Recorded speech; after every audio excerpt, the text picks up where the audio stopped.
Welcome back to the deep dive. Today we're doing something a little different, a really focused analysis. We're taking just one text, Psalm 1, and we're going to explore its meaning, guided completely by Charles Spurgeon's theological exposition. It's really the perfect way to look at this psalm. Spurgeon doesn't see it as just, a nice prayer to start the book. He calls it the Preface Psalm. The Preface Psalm, that's a powerful idea. It is. He argues it's basically a notification of everything that's coming in the entire book of Psalms. So it's not just chapter 1, it's the blueprint, the text upon which the whole of the Psalms make up a divine sermon, as he puts it. Exactly. And that sermon, that structure is, well, it's incredibly stark. It's binary. You have two paths, two outcomes.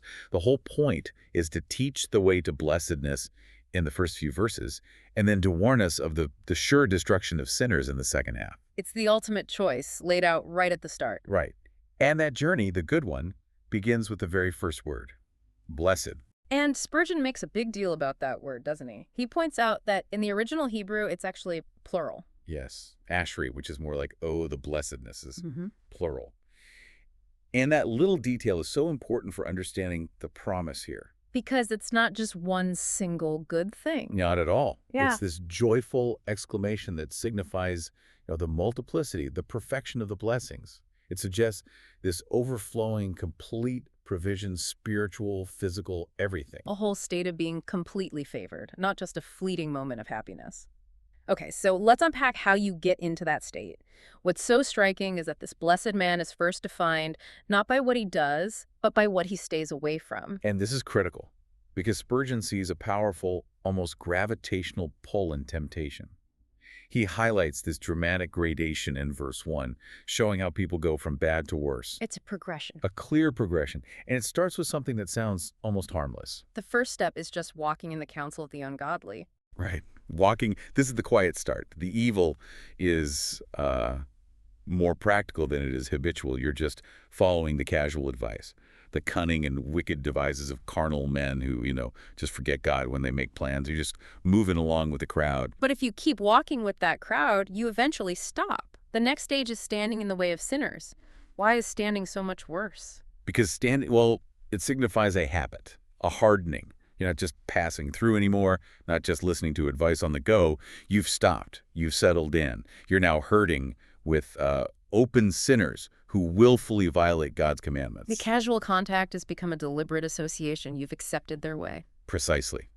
And then comes the final descent, which is just chilling, sitting in the seat of the scornful. Sitting implies rest, authority even. It's the deepest you can go. The sinner has now, as Spurgeon says, taken their degree in vice. They become a doctor of damnation. They are resting. They sit in this place of authority, and they're actively scoffing at sin, at eternity, at God himself. So they've gone from being a follower of sin to an active, hostile teacher of it. Exactly. They're now pestilent teachers and tempters of others.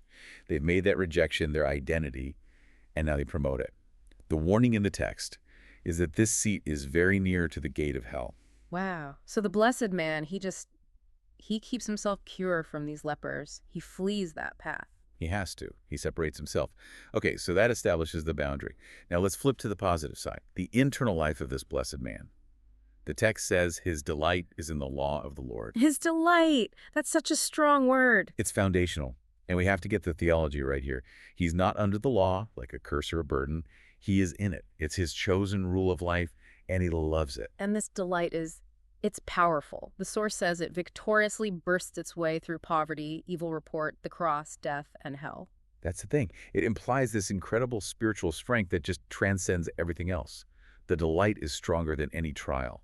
So it's not just that he tolerates God's law. He genuinely takes pleasure in it. He does. And that pleasure is what keeps him going. It never blushes nor looks pale, no matter what happens. And that delight leads to this practice of meditation, constantly. Day and night. I mean, how does a person today even begin to think about constant meditation? Well, it's a bit of a paradigm shift. You have to remember, back in David's time, they had, the first 5 books of Moses, maybe a little more. Yeah. We have the entire written word. For us, the law is meant to be our daily bread. But meditation is more than just reading the words, isn't it? What does that day and night chewing on it actually look like? It's spiritual digestion. That's the best way to think of it. Spurgeon says meditation is the retentive, assimilating, and augmenting faculty. That's like chewing the cud. Chewing the cud, I like. You read a text and then you carry it with you all day. You turn it over in your mind. You think about its promises in the night watches when sleep forsakes his eyelids. So the difference between just reading and meditating is internalization. Exactly. A quick read gives you information. Digestion gives you sustenance. When you meditate, you chew on it until that command or that promise becomes part of you. It starts to shape how you think, how you react. It's taking something external and making it internal. You've got it. That's why I love that the source brings in Luther's view. He calls meditation a certain delightful hunting, nay, rather, a playing with stags in a forest. That makes it sound so much less like a chore. It's not dreary work. It's joyful diligence. It connects the work with pleasure, which brings us right back to that word delight. Okay, so that's the internal life. Now here's where it gets really interesting for me. The external result, that powerful, memorable image. The righteous man is like a tree planted. And that one word, planted, is so crucial. It immediately tells you this is not a wild tree. It's been chosen, cultivated. Right. It's considered property, Huh. and it's been secured from the last terrible uprooting. Spurgeon links that directly to Matthew 15, where any plant not planted by the Father will be rooted up. So the blessed man's security is guaranteed from the start. And his placement is key. By the rivers of water. Notice it's plural. Rivers. Why is that important? The plurality means there's a constant, never-failing supply. It's an image from Eastern farming where they'd channel little streams of water right to the roots. Theologically, these aren't just any rivers. They are the rivers of pardon and the rivers of grace, the rivers of the promise and the rivers of communion with Christ. The supply is endless and comes from multiple sources. And the result of that is guaranteed fruitfulness. He brings forth fruit in his season. And in his season is the key phrase there. It means the right graces at the right time. It's not about trying to produce everything all at once. It's patience when you're suffering. It's faith when you're in a trial. Holy joy when you're prospering. Whatever the season calls for, the tree provides. Exactly. So we have the fruit, but there's also the outward appearance. His leaf also shall not wither. What does that mean? Even when there's no fruit, it's still visibly healthy. Absolutely. The leaf is the outward sign of life, the profession of faith. The source says his faintest word shall be everlasting. The Lord's trees are all evergreens. They never lose their health or their beauty. Which brings us to the final promise. Whatsoever he doeth shall prosper. Now that's a tough one because my feeble sense, as the text calls it, sees righteous people who, well, they don't seem to be prospering. Jacob himself said, all these things are against me. And that's where we have to completely correct our perspective. This is not talking about your bank account. It's about soul prosperity. Spurgeon is very clear. You cannot judge success by what you see on the outside. So then what is this divine husbandry that makes trials and long a form of prosperity? Divine husbandry is God cultivating the tree. The trials, the losses, that's the pruning, that's the weeding. Those worst things are often our best things because they're the tools God uses to make the believer grow stronger, dig deeper roots, and ultimately produce more fruit. So his actions prosper because they're building his eternal spiritual well-being. Regardless of the earthly cost. Right. It's a total reversal of how the world measures success. Oh, which is the perfect pivot to the other side. Yeah. The contrast couldn't be sharper. What's the ultimate fate of the ungodly? Well, the contrast is slammed down right away in verse 4. The Vulgate and Septuagint translations really hit it hard with a double negative. Not so the ungodly, not so. Wow. A double negative. It means every single glorious promise we just talked about for the righteous Yeah. is completely negated for the wicked. And their character is just like chaff. Intrinsically worthless. Yeah. Chaff is dead, is useless, has no substance, and it's just easily carried away. And you've got to notice the broadness of the term ungodly here. It applies even to the beginners in evil. Yeah. The least offensive of sinners. Wait, even the casually negligent, the people who just forget God. Even them. If this is their doom, imagine the fate of the one who is actively scornful. And that doom is swift.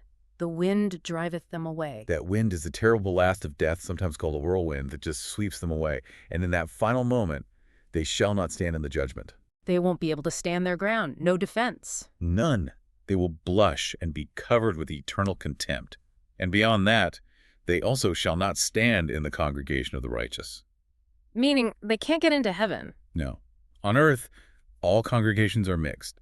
But in the general assembly and church of the firstborn in heaven, no unrenewed soul gets in.